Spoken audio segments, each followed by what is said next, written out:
ఈరోజు నువ్వు ఎదుర్కొంటున్న చేదైన అనుభవాలన్నీ భవిష్యత్తులో నీకు మధురమైన అనుభవాలుగా, మధురమైన జ్ఞాపకాలుగా గుర్తుండిపోతాయి. ఓదార్పు కోసం వట్టి మాటలు చెప్పట్లా. ప్రభు చేతికి జీవితాన్ని అప్పగించామా లేదా అంతవరకు చూసుకోండి. ఆ తర్వాత కథ అంతా ఆయన చూసుకుంటాడు. ఓకే, ఇక దేని గురించి కూడా దిగులు పడొద్దు, ఆలోచించొద్దు, కృంగిపోవద్దు, కలత చెందొద్దు. నువ్వు నిజంగా దేవుని మీద విశ్వాసం ఉంచిన వాడవైతే నువ్వు ప్రశాంతంగా ఉండు, రిలాక్స్గా ఉండు. ఎప్పుడైతే రూతు నీ దేవుడే నా దేవుడని తన జీవితాన్ని దేవుని చేతికి అప్పచెప్పుకుందో ఆ రోజే రూతు లైఫ్ని దేవుడు చేతబట్టాడు అన్నది మాత్రం మీరు గ్రహిస్తే చాలు. అలాగే ఈనాడు ఒకప్పుడు లోకంలో శాపంలో, పాపంలో, అజ్ఞానంలో, అంధకారంలో బ్రతికిన నువ్వు ఈరోజు వాటన్నిటిని వదిలిపెట్టి నాకు యేసు ప్రభు కావాలి అని నువ్వు యేసయ్య దగ్గరికి వచ్చావు చూడు, నీ జీవితం ఆయన చేతిలో తీసుకున్నాడు.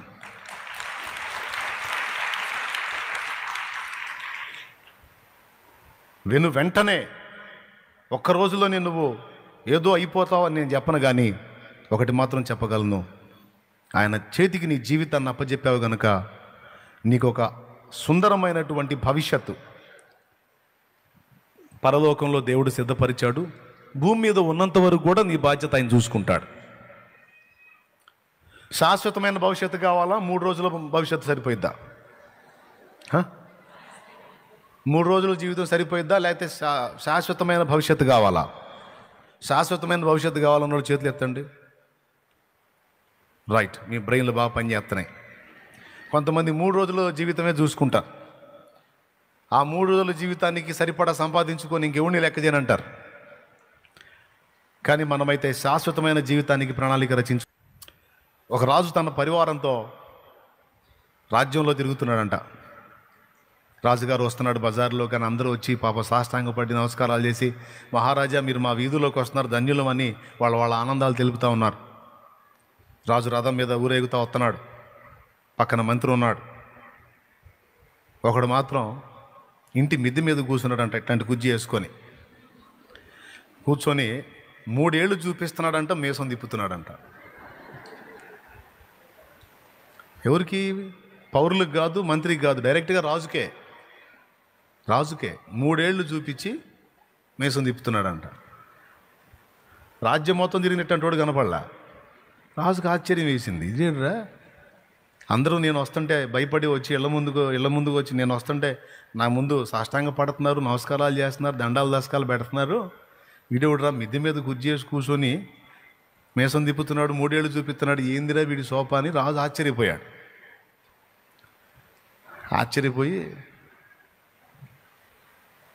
మంత్రిని అడిగాడు, వాడేందయ్యా నాకెళ్ళి 3 ఏళ్ళు చూపించి మీసం తిప్పుతున్నాడు, కొంచెం కనుక్కొనిరా వాడి సోప ఏందో అని పంపించాడు. ఈ మంత్రి వెళ్ళి వాడితో కాసేపు మాట్లాడి తిరిగి వచ్చాడు. ఏంటి మంత్రి, ఏంది వాడు ఏంది చెప్తున్నాడు ఏందని అంటే, ఏం లేదు మహారాజా, వాడికి 3 రోజులకు ఉందంట, ఇంట్లో తినేదానికి 3 రోజులకు ఉందంట, రాజును లెక్క చేయను, వాడి బాబును కూడా లెక్క చేయనని మీసం తిప్పుతున్నాడు వాడు.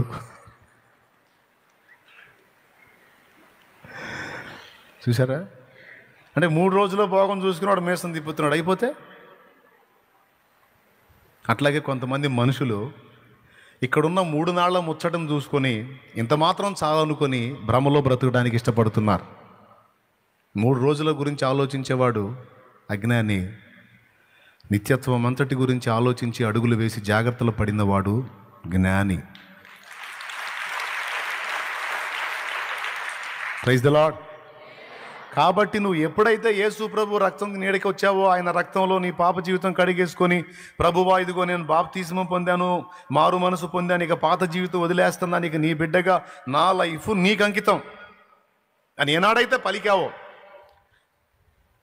ఏనాడైతే అలా పలకాలని తీర్మానం చేసుకొని, నిర్ణయం చేసుకొని ముందుకు వచ్చావో, ఆ రోజున నీ లైఫ్ ఆయన చేతుల్లో తీసుకున్నాడు.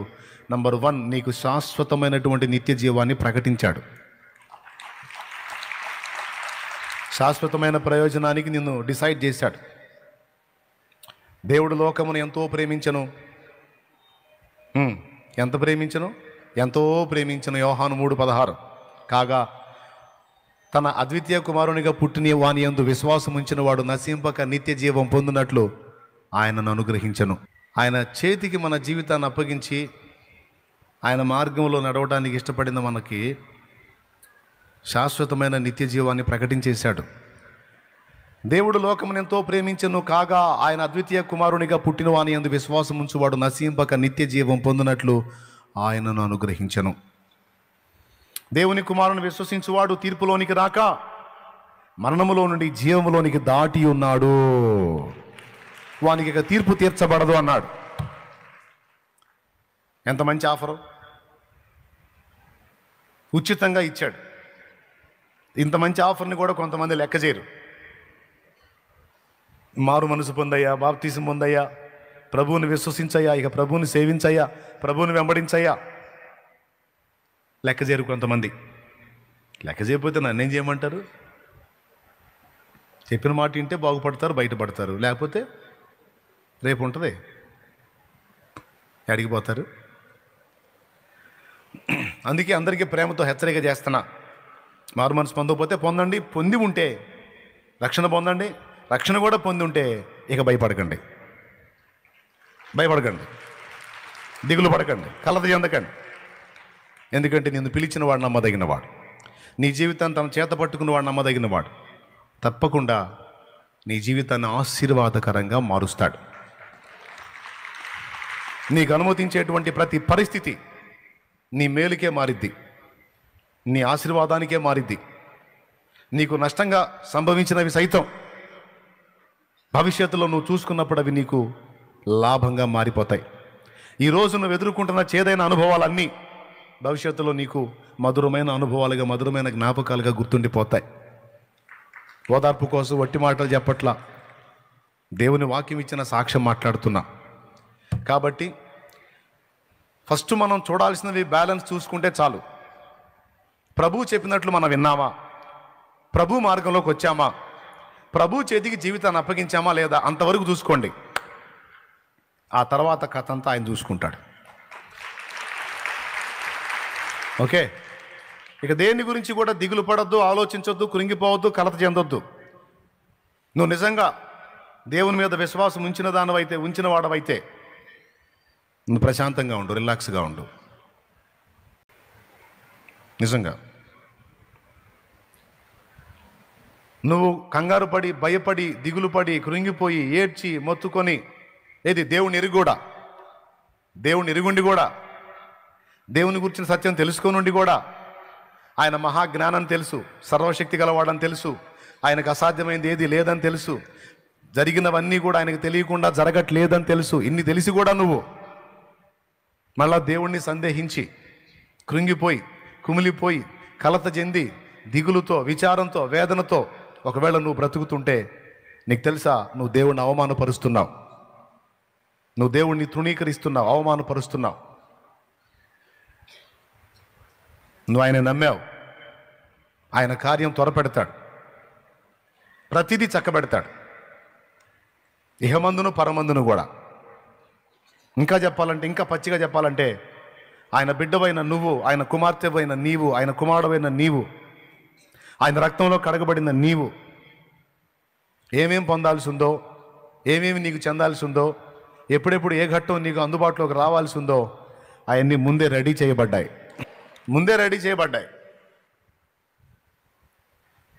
అర్థమైందా? నువ్వేమో గందరగోళం అవుతావు, అన్నీ ముందే రెడీగా ఉన్నాయి. ఆ సమయం వచ్చినప్పుడు నీకు అందుబాటులోకి వస్తాయి.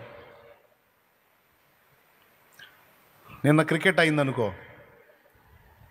నిన్న లైవ్ జరిగింది క్రికెట్, మనం చూడలా, మన ఇంట్లో కుటుంబ సభ్యుడు ఎవరో చూశారు. నిన్నటి ఆట చూడాలని ఇలా అనిపించింది మనకి. ఆ అయిపోయిన క్రికెట్ ఆట పెట్టుకున్నాం. హలో, వింటున్నారా? ఆట స్టార్ట్ అయింది. టాస్ ఎవరు గెలుస్తారు అన్న కాడ నుంచి మనకు ఉత్కంఠ స్టార్ట్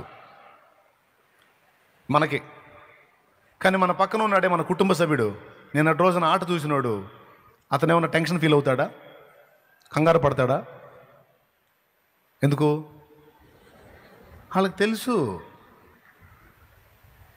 దక్షిణాఫ్రికా వచ్చిద్దా లేకపోతే శ్రీలంకకు వచ్చిద్దా, టాస్ ఎవరికి పడిద్ది, ఎవరు ముందు బ్యాటింగ్ తీసుకుంటారు, ఎవరు బౌలింగ్ తీసుకుంటారు అనేది.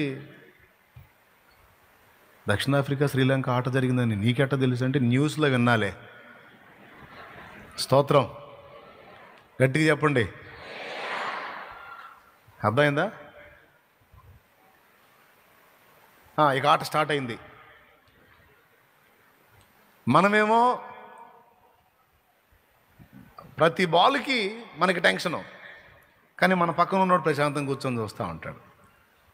మనకి టెన్షన్ ఏంటి, పక్కనోడు పీస్గా ఉంటాం ఏంటంటే పక్కన ఉన్నోడు ఆట ముందే చూసేశాడు. నువ్వు మరీ కంగారు పడి అబ్బో ఈ క్యాచ్ లేచినట్టుందిగా, అయిపోయిందా, అవుటా వీడు అని అంటుంటావు. పక్కన ఉన్నోడు అంటాడు అవుట్ కాదు, ఏం కాదు, అది 6 పోయిందేవో అంటాడు. ఎందుకంటే అది 6 అని వీడికి ముందు తెలుసు, ఎందుకు చూసున్నాడు. సేమ్ పొజిషన్లో నిన్ను, నీ పక్కన దేవుణ్ణి నువ్వు ఊహించు. ఓకేనా? నీ లైఫ్లో ప్రతి అడుగు నీకు కొత్తది. నీ జీవితంలో ప్రతి నిమిషం, ప్రతి గంట, ప్రతి అరగంట, ప్రతిరోజు నీకు కొత్తది. ఎందుకంటే నీకు ప్రస్తుతమే తెలుసు. కానీ నువ్వు సేవిస్తున్న దేవుడు, నేను సేవిస్తున్న దేవుడు, మన ప్రభు టోటల్ మన లైఫ్ ఆట మొత్తాన్ని చూసే కూర్చున్నాడు ఆయన.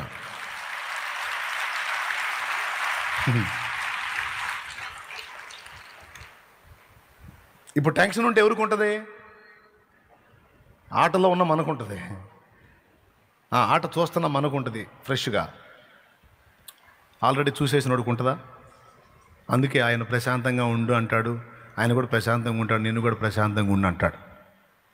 ఏం ప్రశాంతం తండ్రి, ఏమైపోతానో నాకేం అర్థం కావట్లేదు తండ్రి, ఏమైద్దో ఏమో నాయన, ఎట్లా మారిపోద్దో ఏమో నాయన, మొత్తానికి సుడిగుండంలో చిక్కుకున్నట్టు ఉందయ్యా, వామ్మో ఏందో ప్రవ్వా అన్ను అంటే ఆయన చిద్విలాసంగా నవ్వుతూ ఏం కాదులే, నువ్వు అట్లా వర్రీ కావద్దు, ప్రశాంతంగా ఉండు, అదొక దరికి వచ్చిందిలే అంటాడు ఆయన. నీకు తెలియనా, నీ యేసుకు తెలియనా? ఆట చూసిన వారెవరు? ఈరోజు నువ్వు నీ ఆట చూసుకుంటున్నావు, ఆయన మొన్ననే చూశాడు నీ ఆట. అసలు నువ్వు పుట్టకముందే చూశాడంట. అది విచిత్రం. ఇప్పుడు చెప్పండి, టోటల్ నీ లైఫ్ స్టార్టింగ్ టు ఎండింగ్ దాకా మొత్తం చూసేసిన వాడికి నువ్వు కంగారు పడతావు, ప్రభా వామో ఏసయ్యో అంటే ఆయన ఏందమ్మా అంటాడా?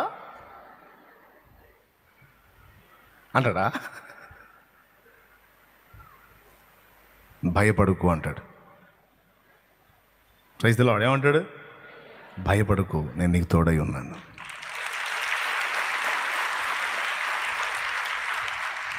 Amen, amen, amen. నువ్వు ఒక్కటే చూసుకోవాల్సింది, అప్పచెప్పావా లేదా లైఫ్, అంతే. ఎంతమంది అప్పచెప్పారు బాబా? ఎట్లా అప్పచెప్పారు? రక్షణ పొంది దేవునికి చెందిన వారయ్యారు, బాప్తీసం ద్వారా మారు మనసు పొంది బాప్తీసం పొంది దేవుని చెంది. ఇంకా నేను పొందలేదన్న వాళ్ళు చేతులు ఎత్తండి. ఇంకా నేను పొందలేదన్న, నేనే తిట్టంలే, చేతులు ఎత్తండి. మరి మీరు ఇకనన్నా అప్పచెబుతారా? ఇకనైనా మీ జీవితాన్ని ఆయన చేతికి అప్పచెప్పండి. అన్నా లేదన్నా నేను మారు మనసు పొందాను, ఖచ్చితంగా బాప్తీసం పొంది నా జీవితాన్ని కూడా ఆయన చేతికి అప్పగిస్తాను, నేను కూడా ఇక ఆయన నీడలో బ్రతుకుతాను, నా గమ్యాన్ని ఆయన ఎరుగును, నేను ఎరగను, నా మార్గం ఎవరికి తెలుసు? నా యేసుకే. ఆయన తెలుసు, ఆయనే నడిపిస్తాడు. అన్నీ యేసయ్యకు ముందే తెలుసు. అంతేకాదు, నీకు అవసరంగా ఉన్నవేవో, నీకు అందటానికి కావలసిన అన్నీ కూడా వరుస క్రమంలో ముందే సిద్ధపరిచి ఉన్నాడు. ఆ సమయం వచ్చినప్పుడు తప్పకుండా నువ్వు అందుకుంటావు, నీకు దొరుకుతుంది. నువ్వు అనవసరంగా ఆయాసం పెంచుకోవద్దు, కొంచెం రిలాక్స్గా ఉండు. నువ్వు నిజంగా ఆయన నమ్మితే సంతోషంగా ఉండు. ఆయన మీద డౌట్ ఉంటే అప్పుడు ఏడుపు ముఖం వేసుకొని తిరుగు. ఓకే, నువ్వు ఆయన నమ్మితే సంతోషంగా ఉండు, ధైర్యంగా ఉండు, నిండు బండిలాగా ఉండు. ఆయన మీద డౌట్ ఉందనుకో, నీ ఇష్టం.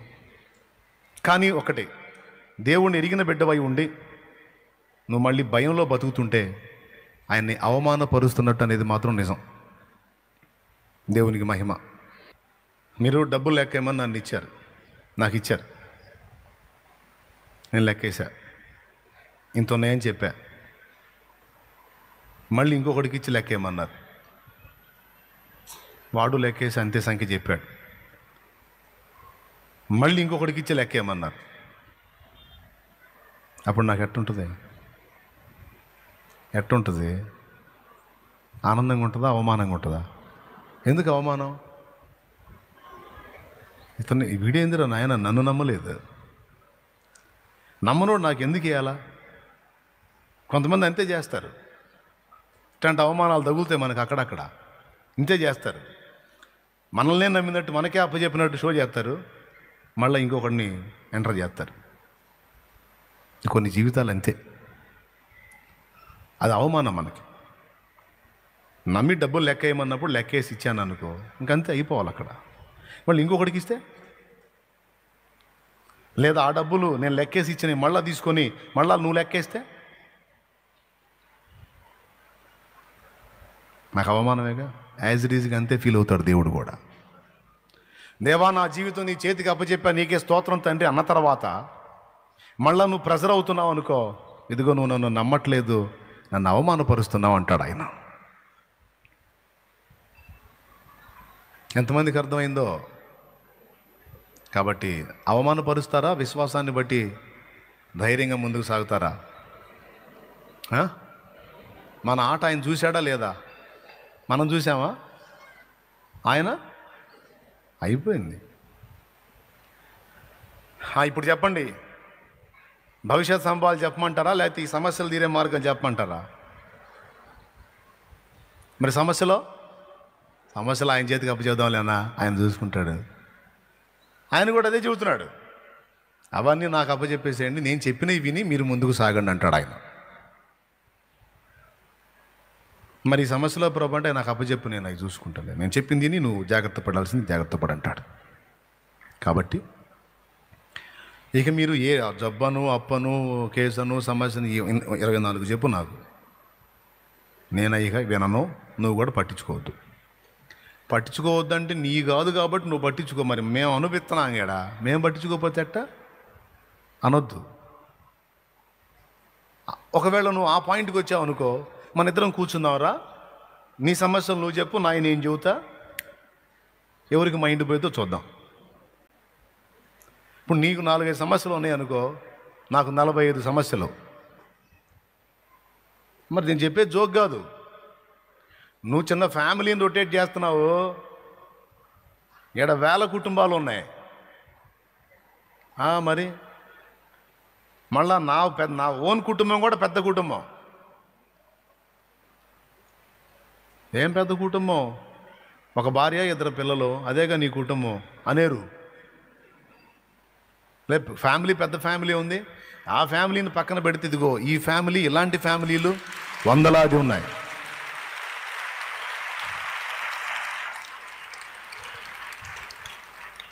నాకు సమీపంలో ఉండి నాకు దగ్గరలో ఉండే వాళ్ళకి అర్థమైంది నా ఇబ్బంది ఏందనేది. కాబట్టి మా బాధలు నీకేం తెలుసు? నేను శుభ్రంగా తెల్లబట్టలు వేసుకొని వస్తున్నావు, 4 మొక్కలు చెబుతున్నావు, పోతున్నావు.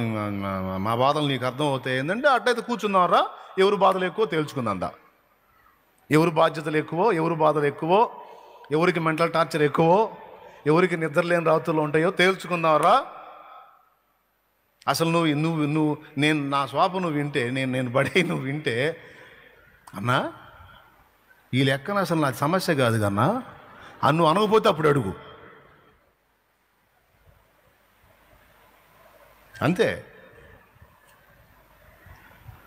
మరి అన్నీ నెత్తినేసుకున్నా నేనే ఎట్లా తిరుగుతున్నా? కానీ వెళ్ళే మార్గం నీదే, నువ్వే వెళ్తున్నావు. కానీ ఎటు పోతుందో నీకు తెలియదు, కానీ నీ ముందు నడుస్తున్న ఆయనకి తెలుసు.